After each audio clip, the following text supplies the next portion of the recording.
Welcome back to our special edition of Nightline. Joining me now for more debate analysis, ABC's LZ Granderson and ABC's Kristen Soltis Anderson. Let me start with you, Kristen. Who came out on top, if anybody? I think in this debate, they are who we thought they were. If you already liked Donald Trump, you probably really liked this performance. If you already liked Hillary Clinton, you probably really liked this performance. They both doubled down on the things that their supporters already love about them. I think the question is, how will the undecideds break? You have, on the one hand, folks that are sort of Reagan Democrats. They should be in Clinton's camp, but they like Trump's fiery rhetoric. Certainly saw plenty of that tonight. And then you have more sort of moderate Republicans, should be in Trump's camp, but are concerned about his temperament. I think that he did not put those concerns to bed tonight. In your view, LZ, did somebody come out on top? I agree 100% with what Kristen had to say. I mean, it really depends upon your attitudes going into this. The one thing I will say about the undecideds, though, is that if they did have any questions about Donald Trump's temperament, I don't think he gave them any peace at the end of the night. Once she's brought up his father, he seemed to unravel a little bit, and as the night went on, not only was he overrunning her, but he was overrunning the moderator. And so I think if you're wondering what kind of president would this be at the UN, I think you saw that, and that may not be comforting. Were there defining moments in your view? I think a good moment for Donald Trump was when he went on the attack and said that Hillary Clinton has lots of experience, but it's bad experience. He's trying to say, look, I may be risky, you may not love my temperament, but she's not going to bring you the change we need. She's more of the same. Is there a moment for you that cut through? Definitely. Every single moment that was connected to race. Whether it was Hillary Clinton in the way that she prodded him or Donald Trump himself in the way that he answered, I think as the night went on, you got more and more disturbed by how he handled the issue of race. His response for the Department of Justice lawsuits, saying, hey, we settled and we didn't admit guilt, doesn't feel really good.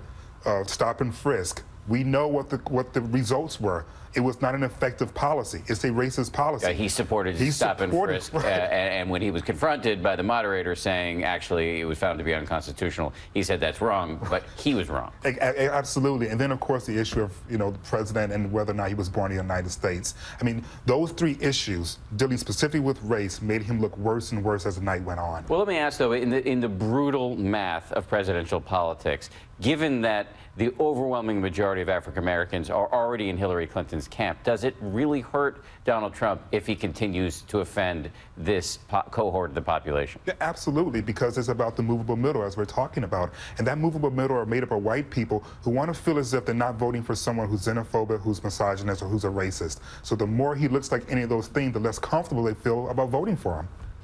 Talk to me about the body language tonight. Just watching these two candidates, so much of the time was spent in split screen, so you could see the candidate when they were not talking. Anything jump out to you as unique or remarkable about the body language of these two candidates? Hillary Clinton was very serene, very focused on not letting Donald Trump rattle her, really wanted to exude a sense of somebody who could be a stable hand on the wheel, someone who's not going to get thrown by the curveballs coming her way. On the other hand, Donald Trump really wanted to project this sort of alpha male, almost bully type of strength that's been a part of his message and persona all along. Again, if you like your candidate, you probably liked how they performed tonight because they really doubled down on their own strengths. And what about you on the body language front? Well, my body language actually is more about the choice of color. I thought it was really interesting that she chose red. Which is normally associated with Republicans, and he wore a blue tie, which is normally associated with Democrats. I'm not quite sure if they were trying to send signals or they just thought they looked better in those colors, but I picked up on that right away, and I think a lot of other people watching as well. I think I know the answer to this, but do you think tonight's debate moved the needle? I don't think that it necessarily did. I think there are going to be some Trump voters who are Republicans but have been worried about whether or not he's presidential. I'm not sure that he was compelling enough on the can you pass the commander-in-chief test tonight. So he may see some of those moderate Republicans drift over to Clinton, but overall, I don't think that this changes the polls very much. LZ? It depends on which needle. There's the national needle, which I don't think will move, but as we start to parse that a little bit, what happens in Colorado? Do some of the people who are supporting Johnson and Stein right now go, all right, maybe I can deal with Hillary a little bit more? I think she came across more presidential, and if you're on the fence like that or looking at a third-party candidate, I think she turns out looking better, and so on a state-by-state basis, some needles may move. But they're going to continue to grind it out for weeks now. We've got 2 more debates and a vice presidential debate, so there's a lot more combat to come, both on the air and on the ground, and we hope to have both of you by our side throughout for your analysis. Thank you very much. Really appreciate it, Thank you. Elsie and Kristen.